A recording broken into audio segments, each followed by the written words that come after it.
Evet efendim, programımız tüm hızıyla devam ediyor. Şimdi bir kardeşimiz, hatta benim konuğum, şu anda canlı yayın konuğum, Lüleburgaz'dan geldi. Hem o güzel sesiyle bize eşlik ediyor, hem de dedi ki ben mutfağa girip yemek yapmak istiyorum Ünsal Bey. O zaman dedim gel buyur Tuğancığım, hadi gel bakalım neler yapacaksın bize. Burada bir malzemelerini say, bir anlat. Şöyle seni Emine Sultan'ın yanına doğru alayım.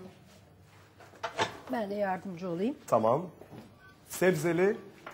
Bugün fırında kremalı tavuk yapacağız. Tamam. Malzemelerimiz 4 adet tavuk bonfile, 500 gram kaşar peyniri, yağlı olursa çok daha iyi olur. 200 gram çiğ krema, 2 adet kabak, 1 paket kremalı mantar çorbası, haşlanmış taze mısır ve tuz. Neden bir paket kremalı mantar çorbası? Çünkü normal mantar rengini tutturmak çok zor. Normal mantarın beyaz kalmasını sağlamak çok zor. Limonlu suda bekletmemiz gerekiyor. Fakat bunu çok yaklaşık 1,5 saatlik bir zaman diliminde yapmamız gerekiyor. Biz şu an bunu yapamayacağımız için hazır çorba, toz olarak kullanacağız. Çorbayı pişirmeden. Evet. Evet. Evet, neler yapıyorsunuz? Şu anda tavuk bonfilelerimizi borcama dizdik. Üzerine bir kat rendelenmiş kaşar peyniriyle kaplayacağız. Daha sonra Yani. evet. Daha sonra üzerine şu anda erittiğimiz yağı ilave edeceğiz. Etlerin daha yumuşak olması için. Yalnız burada atlamayalım, hemen ben söylemek istiyorum Tuğan'a. Yemek mezunu, 4 yıl yemek okumuş. 4 yıl yemek okumuş. Evet. Güzel. Daha sonra hazırlamış olduğumuz kremalı karışımı en son üzerine ekledikten sonra geri kalan rendelenmiş kaşar peynirinin üzerine ekliyoruz. 200 derece önceden ısıtılmış fırında yaklaşık 45-50 dakika kadar etler iyice yumuşayana kadar pişiriyoruz. Peki, bir göster bize neler yapıyorsun. Görelim. Tamam. Yağını vereyim ben. Evet. Bir kaşık rica edeceğim ben Hemen. sizden. Yemek yapmak kolay mıdır? Yemek yapmak kolay mıdır? Seviyorsanız kolaydır. Evet.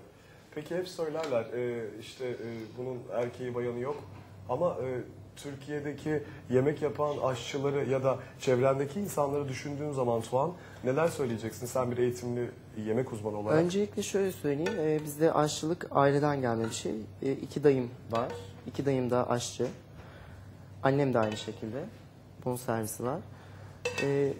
Bilmiyorum yani, ya ben küçüklükten beri hani sürekli haşır neşir olduğum için bu kadar çok severek yapıyorum. Şöyle bırak abla. Tamam. Tamam, alayım ben. Yani insan sevdiği, yapmaktan zevk aldığı bir iş olduğu zaman her şekilde bunu idare edebilir diye düşünüyorum ben. Evet. Şu anda rendelenmiş kaşar peynirimizin ilk katını. Tekrar tavuk koyacak mısın üstüne? Hayır. Tekrar. En altı mı tavuk? Evet. En altı tavuk.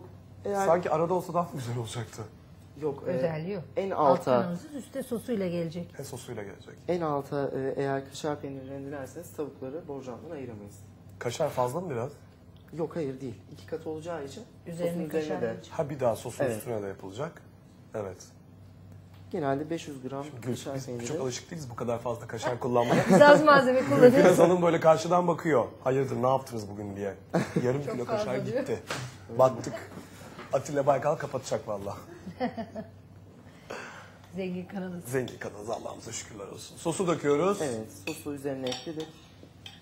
Sosu iyice bonfilelerin arasına girecek kadar. Kabakları görünce canım şey istedi. Şimdi yaz da geliyor. Zeytinyağlı kabak dereotlu böyle mis gibi. Yapalım bir gün. Yapalım. Tokaları intihar ediyor. Benden mi düşüyor? Evet. Allah Allah. Şu anda üzerine iyice yediriyoruz.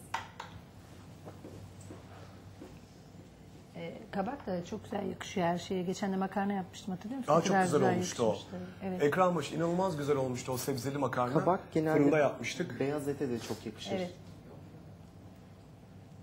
Evet, üzerine iyice yediriyorsun Evet. herhalde onu. Etlerin arasına girecek şekilde. Sonra tekrar Tekrar kaşar peyniriyle üzerine bu insanların arzusuna bağlı. İster kaşar çok koymazsak ne koyabiliriz? kaşar koymazsanız Beyaz peynirli beyaz olur mu? peynirli olmaz. Neden olmaz? Çünkü krema ve beyaz peynir bir arada kullanıldığı zaman çok yoğun bir tat elde etmiş oluyorsunuz. Kaşar peyniri beyaz peynire göre daha hafif. Daha hafif. Evet. Yalnız okuduğun, yani bu işte uzman olduğun nasıl belli? Eline yakışıyor değil Evet. mi? Sen de bir usta olarak yorumlarını alalım. Evet, güzel yakışıyor. Tamam, bu kadar yorum yeter. Bence Çok yemeğe, fazla yorum yapma. bence sanatı bıraksın yemeğe devam etsin. Yemek de bir sanat çünkü. Yemek de bir sanat, Evet. doğru söylüyorsun. Aslında ben bugün programımızda pasta yapmayı planlıyordum. İyi ki pasta yapmadı. Bu ara o kadar çok pasta yaptık ki. Evet.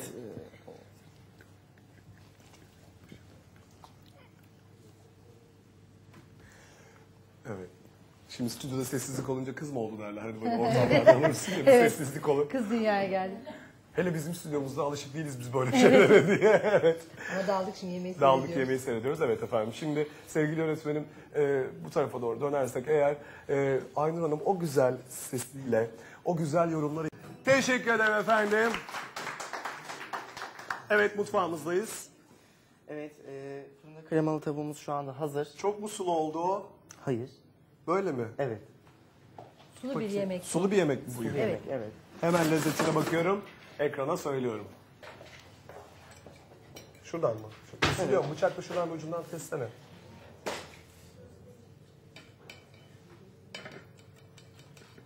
Evet.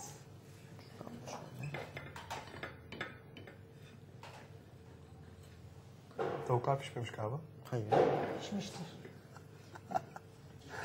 Çok fenayım bugün yine ya. Evet fenasın. Yandın. Aa çok güzel. Evet. Lezzeti çok güzel. Aslında şey yapacaktım. Ben genelde görüyorum yemek programlarında bazen. Daha ağzına çatal atıyor. Tadı damağına değmemiş oluyor.